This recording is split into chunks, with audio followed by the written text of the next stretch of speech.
Selamat datang di Beetle Channel, semoga kita bahagia. Jangan lupa subscribe, like, komen dan share agar channel ini semakin berkembang. Terima kasih. Novel Kekuasaan dan Kekayaan. Bab 190.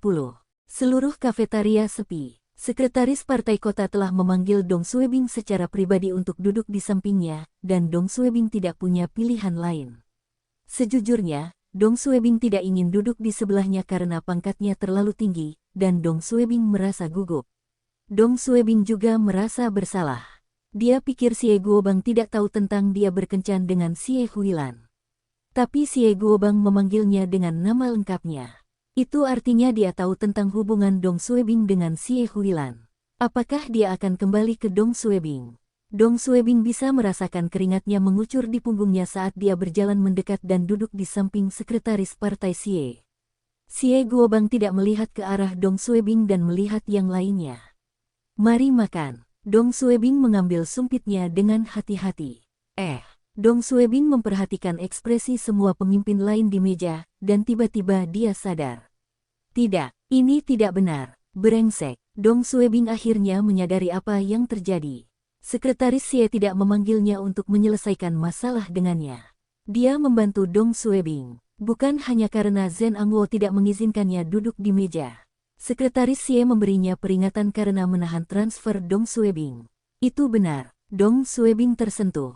Sekretaris Xie benar-benar hebat. Xie Huilan pasti mengatakan sesuatu kepada ayahnya dan meminta bantuannya.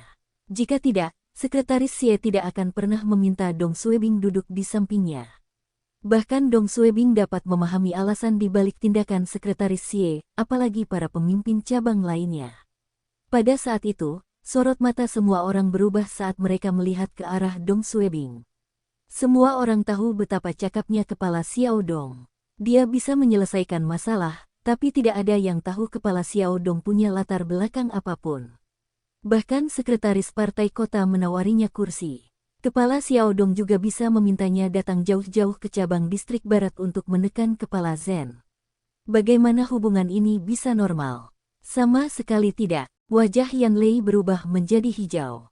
Jika dia tahu sekretaris Xie ingin Dong Suebing bergabung dengannya untuk makan siang, dia tidak akan pernah duduk di satu-satunya kursi yang tersisa. Apakah sekretaris Xie akan marah padanya? Yan Lei bahkan tidak berani mengambil sumpitnya. Dia hanya duduk di sana dengan linglung. Dia menyesali tindakannya. Bagaimana mungkin sekretaris partai kota mengenal Dong Suebing? Yang satu berpangkat wakil kepala daerah, dan satu lagi hanya berpangkat wakil kepala seksi. Kesenjangannya terlalu besar. Su Yan tertawa pada dirinya sendiri. Xiao Dong ini benar-benar tahu cara bersembunyi. Asisten Xie Guobang memandang Dong Suebing. Dia belum pernah mendengar tentang Dong Suebing dan tidak tahu bagaimana sekretaris Xie mengenalnya. Mengapa sekretaris Xie menawarkan kursi kepada anak muda berpangkat rendah? Namun sekretaris Zhen tahu bahwa setiap kata atau tindakan sekretaris partai mempunyai arti penting di baliknya. Sekretaris Zhen diam-diam mengingat nama Dong Suebing di dalam hatinya.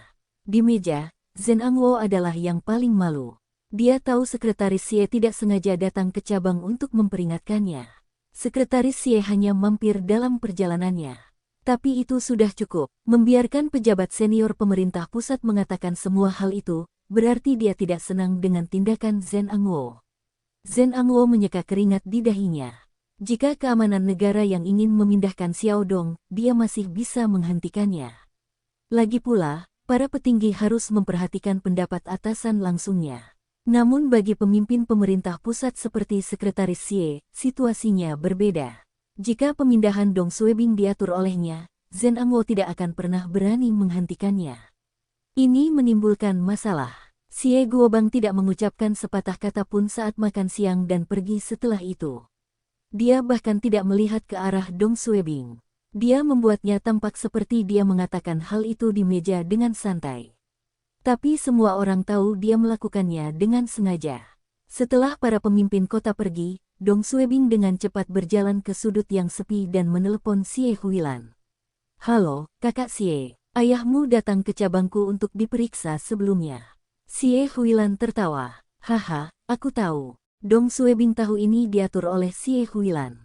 Saat makan siang, sekretaris Xie dengan sengaja menawari saya tempat duduk di sampingnya. Saudari Xie, apakah kamu mengatakan sesuatu padanya? Bisa dibilang begitu. Dong Suebing tersentuh. Saudari Xie, terima kasih banyak. Saya kaulah yang telah membantuku. Saya telah berjanji bahwa saya akan membantu Anda mendapatkan transfer. Jika saya tidak bisa melakukan hal sederhana seperti itu, saya akan malu. Jangan berterima kasih padaku lagi, oke? Dong Suebing ragu-ragu sejenak dan bertanya. Kamu ayahmu, haruskah aku berterima kasih padanya secara pribadi? Dia tahu pangkatnya terlalu rendah untuk berbicara dengan Sekretaris Xie, tetapi Sekretaris Xie telah membantunya dan tidak sopan jika dia tetap diam.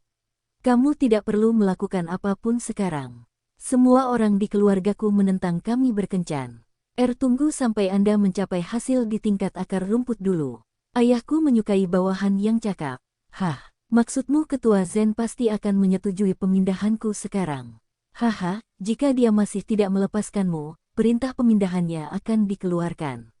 Setelah menutup telepon, Dong Suebing mengepalkan tinjunya dan menghela nafas. Akhirnya, masalah ini terpecahkan. Benar-benar bersyukur, transfer ini hampir dibatalkan. Kembali ke gedung utama, semua orang memandang Dong Suebing dengan hormat. Dong Suebing melihat Yan Lei di antara sekelompok orang yang sedang berjalan memasuki gedung. Dia berjalan cepat dan menepuk bahu Yan Lei sambil tersenyum. Sekretaris Yan, sibuk. Yan Lei memandangnya dan mengangguk sebelum bergegas pergi. Dong Suebing ingin melontarkan komentar sarkastik untuk membalas Yan Lei karena telah merebut kursi itu sebelumnya. Tapi ketika dia melihat Yan Lei menghindarinya, dia terdiam. Pengaruh sekretaris partai kota terlalu signifikan. Bahkan Yan Lei yang selalu mencari masalah dengannya, merasa takut. Kembali ke kantor urusan umum, Tan Limei menemui Dong Suebing. Ketua Dong, Ketua Zen sedang mencarimu. Tan Limei tidak melihat apa yang terjadi di kafetaria, tapi dia mendengarnya. Dia juga kaget. Dia ingin bertanya pada Dong Suebing apa yang terjadi, tetapi ketika dia mengira Dong Suebing mendapat dukungan dari sekretaris partai kota, dia tidak berani berbicara dengannya seperti sebelumnya. Dong Suebing mengangguk dan menjawab, "Oke, kenapa dia mencariku?" Dong Suebing naik ke atas dan mengetuk kantor kepala Zen. "Masuk." Zen Angwo memandang Xiao Dong dan tersenyum. "Silahkan duduk." Dong Suebing berpikir sendiri. 1 jam yang lalu, kamu memarahiku di depan semua orang. Sekarang, kamu tersenyum padaku. Dia sangat tidak senang dengan Zen Angwo, tapi dia tidak menunjukkannya di wajahnya. "Ketua Zen, kamu mencariku." Zen Angwo mengangguk dan memberinya 1 set dokumen. "Lihat ini." Dong Suebing mengambil dokumen itu dan membacanya. "Ini," jawab Zen Angwo. "Ini adalah kursus pelatihan sekolah partai. Ini bukan pelatihan sekolah partai distrik kota kami. Ini adalah kursus pelatihan keamanan negara kami tentang pelatihan senjata api, psikologi, investigasi, del. Biasanya, hanya orang-orang dari Biro ke-6 yang dapat berpartisipasi dalam pelatihan ini. Kursus ini akan dimulai dalam beberapa hari. Xiao Dong, aku ingin mengirimmu untuk pelatihan ini. Anda masih belum mengikuti pelatihan keamanan negara sejak Anda bergabung, bukan?" Dong Suebing mulai bertanya-tanya apa yang sedang dilakukan Zen Angwo. Mungkinkah dia ingin memanfaatkan pelatihan ini untuk menghentikan perpindahannya? Brengsek, kapan dia akan menyerah? Zen Angwo melihat wajah Dong Suebing berubah dan tahu apa yang dipikirkannya. Dia kesal, tapi dia tetap menjelaskan dengan sabar. "Anda hanya terlibat dalam pekerjaan administratif sejak Anda masuk keamanan negara. Anda akan segera mencapai tingkat akar rumput dan bergabung dengan keamanan publik. Pelatihan ini penting bagi Anda. Jika tidak, bagaimana Anda akan menghadapi lingkungan tersebut? Akan lebih baik bagi Anda untuk mengikuti pelatihan sekolah partai daripada pelatihan yang diselenggarakan oleh pemerintah setempat. Kursus ini diselenggarakan oleh keamanan negara, dan apa yang mereka ajarkan lebih baik dibandingkan lembaga lain. Brengsek, Anda harus menjelaskannya dari awal. Anda membuat saya takut." Dong Suebing mengerti apa yang dikatakan Zen Angwo padanya. Dia bukan lulusan sekolah pelatihan polisi dan tidak bisa dibandingkan dengan petugas dari sana. Bahkan seorang petugas polisi junior pun akan lebih baik darinya. Dia mungkin tidak melakukan investigasi pekerjaan sebagai wakil kepala biro setelah transmisinya, tapi dia setidaknya harus tahu cara menggunakan senjata dan teknik dasar investigasi. Jika tidak, dia akan menjadi bahan tertawaan di sana. Pelatihan di kabupaten tidak akan selayaknya dilakukan di pemerintah pusat. Pelatihan sekolah Partai Keamanan Negara adalah pilihan terbaik. Terima kasih, Ketua Zen. Saya akan menghargai kesempatan ini. Tapi Dong Suebing sama sekali tidak berterima kasih kepada Zen Angwo. Jika sekretaris Partai Sie tidak mengunjungi hari ini, Anda tidak akan pernah membiarkan saya pergi. Jika ada orang yang harus saya ucapkan terima kasih, itu pasti sekretaris Sie dan Sie Huilan. Yang dilakukan Zen Angwo sekarang adalah menamparkan dirinya sendiri. Tapi dia tidak punya pilihan. Sekretaris Partai Kota telah memberikan petunjuk yang jelas, dan tidak ada cara lagi bagi Zen Angwo untuk menghentikan transfer ini. Ia bahkan tidak berani menunda transfer 1 hari pun. Inilah sebabnya setelah Zen Angwo kembali ke kantornya setelah makan siang, dia segera menelepon atasannya dan menyetujui transfer Dong Suebing. Dia bahkan membantu Dong Suebing mendapatkan tempat pelatihan di keamanan negara.